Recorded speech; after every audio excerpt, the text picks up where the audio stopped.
मंच पर बैठे हुए समस्त आदरणीय जन और मेरे सामने आकार लेते हुए नवीन भारत के युवा नेताओं, आप सबको प्रणाम करता हूं। बहुत ही सम्मोहक विषय है और बहुत अद्भुत आयोजन है। केवल एक शब्द में यह बात निबट सकती है, राजनीति का धर्म हो या धर्म की राजनीति हो। इस मंच पर अलग अलग विचार और अलग अलग राजनीतिक प्रतिबद्धताओं वाले लोग बैठे हैं। कांग्रेस से राजीव बैठे हैं, जिनके साथ सनातन शत्रुता के साथ हमारा जन्म हुआ है राजनीति में। अन्य दलों के आस्था रखने वाले लोग भी होंगे, लेकिन हमें यह स्वीकार करना पड़ेगा कि 5000 वर्ष की भारतीय संस्कृति और सनातन आस्थाओं में राजनीति का धर्म रहा है, धर्म की राजनीति नहीं रही है। मंच पर विश्व हिंदू परिषद के एक वक्ता को मैं सुन रहा था। मैं विज्ञान का विद्यार्थी हूं, धर्म का विद्यार्थी नहीं हूं, लेकिन एक बार संस्कार विधि की पुस्तक पढ़ रहा था। उसमें राज्याभिषेक संस्कार पढ़ने लगा। मैंने सोचा कि राजा तो बचे नहीं, हालांकि कुछ लोग कोशिश में हैं कि वो खानदानी राजा बने रहें और हम लोग कोशिश में हैं कि उन्हें नीचे उतारते रहें। तो मैंने सोचा संस्कार विधि पढ़ लूं। संस्कार विधि में लिखा है कि जो नया युवराज राजा के पद पर बैठेगा, 7 पवित्र नदियों के जल से उसका अभिषेक होगा। आसपास के राज्य उसके लिए उपहार लेकर आएंगे। राजमाता उसको स्नान कराएंगी दूध से, शहद से और पंचामृत से। और जिस समय वो गद्दी पर बैठेगा, तब कुल पुरोहित जो होंगे राज्यसभा के, वो उसे एक सोने का दंड देंगे और उसके हाथ में दंड देकर कहेंगे, सर्वदंडोऽसि। हे राजन, आप ईश्वर की पृथ्वी पर मनुष्य की अवधारणा है, आप ईश्वर के प्रतिनिधि हैं, आप चारों वर्णों के लिए दंड के अधिकारी हैं, ब्राह्मण, क्षत्रिय, वैश्य, हरिजन। आप किसी को दंड दीजिए, किसी को आप पुरस्कार दे दीजिए, किसी की गर्दन उतार लीजिए, यह आपका सर्वदंड है। जब राजा इस दंड को स्वीकार करेगा और उसके बाद राज्य पुरोहित के पैर छुएगा, तो राज्य पुरोहित उसकी पीठ पर एक मोर का पंख मारकर कहेंगे, धर्मदंडोऽसि। यह धर्म का दंड है जो तुम्हारे भी ऊपर है। यह हमारी अवधारणा थी। मुझे लगता है कि पिछले 70 वर्षों में हमारा धर्मदंड कमजोर हो गया है। यह तो सही बात है कि अगर कोई राजा अहंकारी हो तो परिसर से निकलकर उसको सत्ता के गलियारों से खींचकर बाहर निकालना युग के हर चाणक्य का कर्तव्य है। मैं भी एक विश्वविद्यालय में पढ़ाता रहा हूं। 2011 में राजीव जी की सरकार के साथ संघर्ष करते हुए मुझे उस नौकरी से इस्तीफा देना पड़ा। लेकिन लोग मुझसे जानना चाहते हैं कि आप कवि सम्मेलन या कविता छोड़कर राजनीति में क्यों आए। जिस समय सिकंदर का आक्रमण हुआ, तक्षशिला के एक स्नातक और अध्यापक चाणक्य ने भारत के सारे राजवंशों के दरवाजे पर हुंकार लगाई और कहा, देश लुटने वाला है, आपस की लड़ाई छोड़िए, एक साथ आ जाइए। लेकिन किसी ने उस पर ध्यान नहीं दिया। जब वो देश के सबसे बड़े दरवाजे पर गया, पटना में महाराज नंद के, तो नंद के राज्यसभा में दोपहर के समय नृत्य चल रहा था और सुरा सेवन चल रहा था, मदिरा पी जा रही थी। उसने कहा, आपसे समय चाहिए।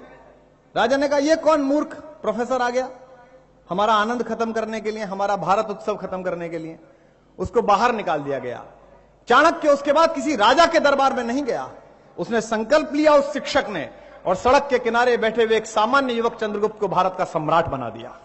यह प्रत्येक चाणक्य की जिम्मेदारी है कि जब जब राज्यसभा, लोकसभा और सत्ता के शीर्ष पर बैठे हुए सत्ताधीश मदान्ध हों, जब जब उनको लगे कि हम हिंदुस्तान के आका हो गए हैं, जब जब वो बाबा साहब भीमराव अंबेडकर द्वारा प्रस्तुत संविधान की पहली भूमिका वी द पीपल को हमसे पलटकर पूछने लगे कि हु द पीपल, आप कौन लोग हो जो हमसे बात करने आए हो, तब तब उनकी जिम्मेदारी है कि वो रामलीला मैदान के मंच से उतरे, एक राजनीतिक संगठन बनाएं और अहंकार में जूझते हुए लोगों को सत्ता से शून्य करके उस सत्ता पर अधिकार प्राप्त करें, उस राज्य को चलाएं, उस व्यवस्था को चलाएं। ये उनकी जिम्मेदारी है।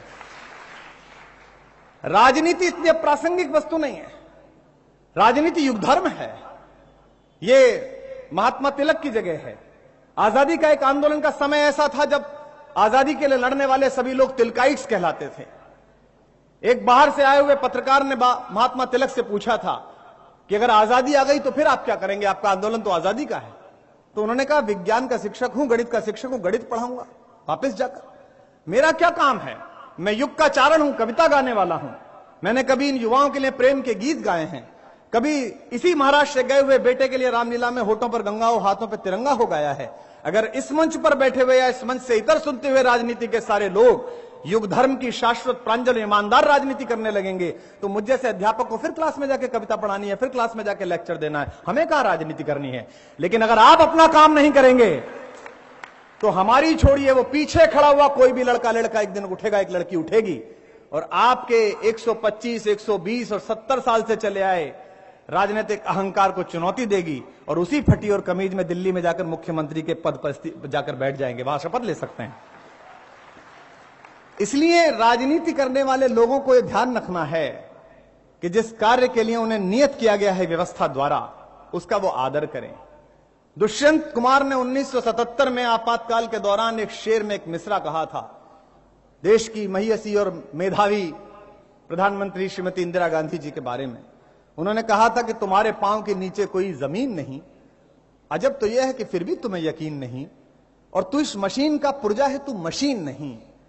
अगर आप सुनना बंद कर देंगे, राजनीति के लोग ये सोचने लगे कि हम 5 साल के लिए निर्वाचित हो गए, हमें सुनना ही नहीं है, तो धर्म जगत के लोगों को, शिक्षा जगत के लोगों को, स्पिरिचुअलिटी से आए हुए लोगों को अपना हाथ उठाना पड़ेगा असहमति का दोस्तों, और उस असहमति के हाथ को स्वीकार करना सीखिएगा।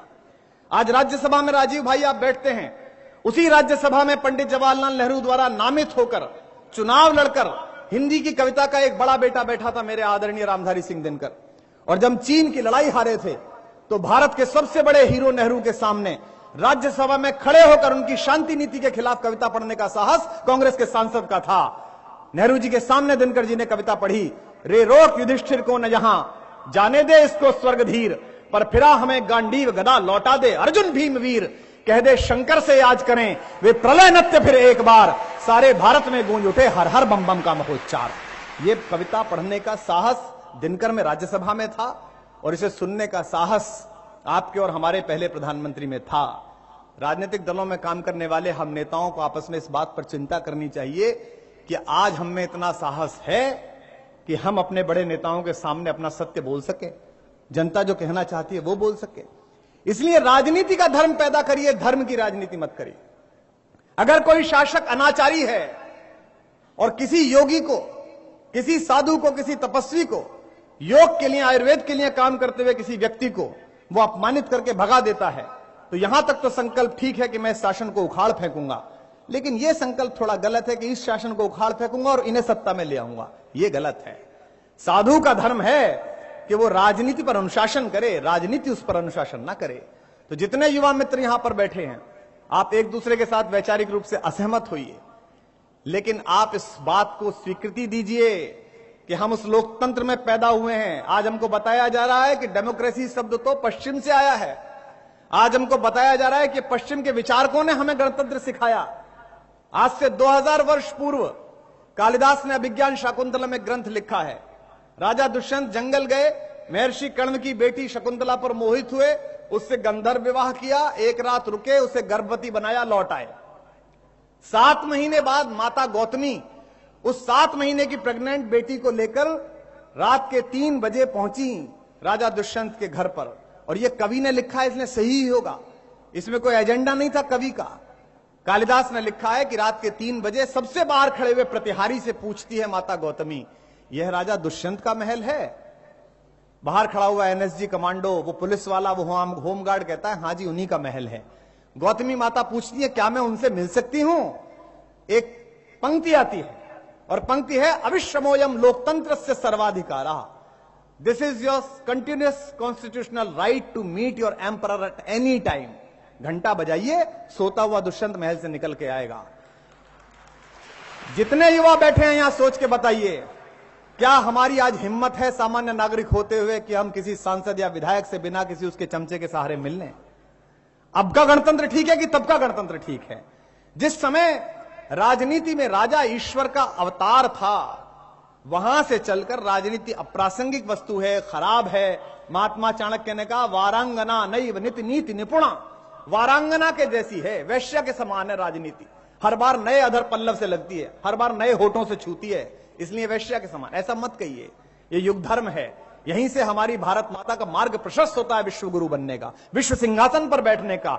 अयोग्य बेटों के हाथ में आ जाएगी तो मार्ग लंबा हो जाएगा, और जो सामने योग्य बैठे हैं इनके सामने आ जाएगी तो एपीजे अब्दुल कलाम का इसी शताब्दी में सिरमौर बनने का भारत का सपना पूरा हो सकेगा, भारत वहां पहुंच सकेगा। यह क्या हुआ कि जितने भी पोस्टर होर्डिंग देखिए, महाराष्ट्र में घुसिए, कहीं भी जाइए, फलाने जी बाढ़ दिवचांचा शुभकामना, उनका चेहरा देख के लगता है अधिकांश लोगों का कि फरारी काट रहे हैं, जमानत पे आए हुए लोग हैं। यह शुचिता क्यों नहीं पैदा होती कि उनका चेहरा देखकर लगे कि ये मेरे नेता हैं? यह शुचिता क्यों नहीं पैदा होती कि ये मेरा नेता है, इसके पीछे चलना है? संस्कृत भाषा में नयति इति नेता है, जो आगे लेकर चले वो नेता है। और आज स्थिति हुई कि हमारी कविता के मंच पर ये पंक्तियां पढ़ी जाती हैं कि लगे जो तुक्का तो शायद वो तीर हो जाए, फटे जो दूध वो शायद पनीर हो जाए, और मवालियों को न देखा करो हिकारत से, न जाने कौन सा गुंडा वजीर हो जाए।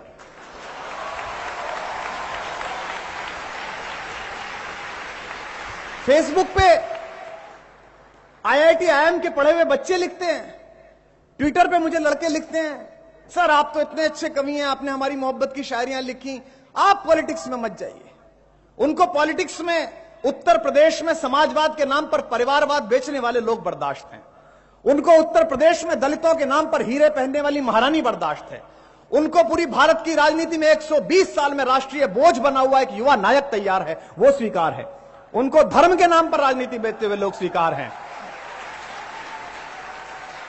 लेकिन हम लोग जो इस बात से दुखी हैं, जिन्होंने अच्छी शिक्षा पाई, मुझे गर्व है कि मैं एक प्रोफेसर का बेटा हूं, मैंने विश्वविद्यालय टॉप किया, गोल्ड मेडलिस्ट रहा। मुझे गर्व है कि मैं हिंदी की कविता को गूगल हेडक्वार्टर्स तक और कैलिफोर्निया और जापान तक लेकर गया। अगर मुझे इस बात की पीड़ा है, मुझे इस बात का कष्ट है कि देश की राजसत्ता के चारों तरफ वो लोग हैं जो नहीं होने चाहिए, तो उन्हें अपदस्थ कौन करेगा?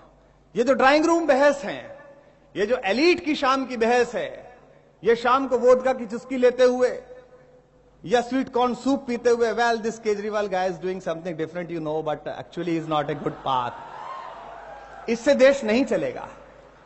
ये फ्लाइट में 1A और 1B पर बैठने वाले लोगों से देश नहीं चलेगा। ये देश सामने खड़े हुए इन्हीं बंटी बबलियों से चलेगा जो अपने घरों से आए हुए हैं, जो सामने बैठे हुए हैं। और आपको अपनी अवधारणा तलाशनी पड़ेगी, आपको अपना संकल्प तलाशना पड़ेगा। एक दूसरे को स्वीकार करना सीखिए साहब। प्रधानमंत्री बने नेहरू जी, संपूर्ण बहुमत थी कांग्रेस का, उसके बाद भी उन्होंने ऐसे 3 मंत्रियों को शपथ दिलाई जो कांग्रेस के लोग नहीं थे। राष्ट्रवाद के प्रबल प्रवर्तक अमर हुतात्मा स्वर्गीय श्यामा प्रसाद मुखर्जी को कश्मीर मामलों का मंत्री बनाया। बाबा साहब भीमराव अंबेडकर जिनसे उनके मतभेद थे, उनको कानून मंत्री बनाया। और जब हम पाकिस्तान से लड़ाई जीते श्रीमती इंदिरा गांधी के नेतृत्व में, तो पूर्ण बहुमत होते हुए भी संयुक्त राष्ट्र संघ में हमारा प्रस्ताव रखने के लिए उन्होंने कांग्रेस के किसी सांसद को नहीं भेजा, सदन में सर्वश्रेष्ठ बोलने वाले मेरे कवि कुल के बड़े पंडित अटल बिहारी वाजपेयी को उसका चेयरमैन बनाकर भेजा।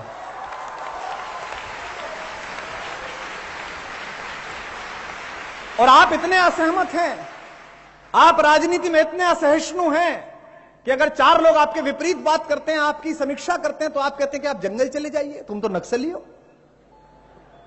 मैं पूना में खड़ा हुआ हूं, आध्यात्मिक की जगह है, जंगल कौन सी खराब चीज है साहब? जब तक राम अयोध्या में रहे श्री राम कहलाए, और जब जंगल जाकर लौटे तो मर्यादा पुरुषोत्तम भगवान राम कहलाए। जंगल तो अच्छी जगह है, कौन सी खराब जगह?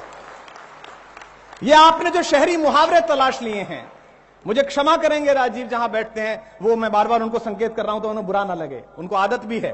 कांग्रेस के पास एक अपेक्षित ये शिद्दत है कि वो सुन सकते हैं, क्योंकि वो करते रहते तो सुनना भी पड़ता है, उनको अभ्यास भी है। उसी राज्यसभा में जहां वो बैठते हैं, मैं पार्लियामेंट के लोगों से मिलता हूं, एक अलग सा क्लब है, एक अलग सी चीज है। वो बाहर एक दूसरे से असहमत दिखाई दे रहे हैं, अंदर सब सही है। शाम 8-9 बज जाने के बाद वो दिल्ली के किसी एलीट क्लब में मिलते हैं और फिर well Kumar your waistcoat seems very good, from where you bought it. ऐसा लगता ही नहीं है दोपहर लड़े थे आपस में, ऐसा लगता ही नहीं था कि उन्होंने पार्लियामेंट में गतिरोध पैदा कर दिया था। ये एक अलग समूह है, क्योंकि ये एक दूसरे के साथ स्विच होता रहता है। अभी जो हमारी नई सत्ता है उसमें 84 लोग ऐसे हैं जो संसद में बैठे हैं, जो पिछली बार कांग्रेस की ओर से बैठे थे, या उससे एक चुनाव पहले कांग्रेस की ओर से बैठे थे। मैं इसे स्वीकार समझ सकता हूं, पर मेरा अनुरोध यही है कि राजनीति में धर्म लाइए, धर्म में राजनीति मत लाइए। धर्म का प्रयोग मत करिएगा। एक साधु असहमत दिखाई दे, एक साधु की भ्रकुटी चढ़े, दिल्ली और बंबई के राज सिंहासन पर बैठा हुआ महीपति डोल जाए कि साधु नाराज हो गया। ऐसा ना हो जाए कि साधु अपॉइंटमेंट मांगता फिरे कि किस दिन प्रधानमंत्री जी आ जाएं, किस दिन मुख्यमंत्री जी आ जाए तो मेरा आश्रम बड़ा हो जाए, मेरा धंधा बड़ा हो जाए, मेरी डिविनिटी की शॉप चल जाए। ये नहीं होना चाहिए। तो आप सबसे मिलकर बहुत प्रसन्नता हुई। आपके पास अनेकों सवाल होंगे और कोशिश करेंगे कि उनमें से कुछ जवाब हमसे आप तक पहुंच सकें।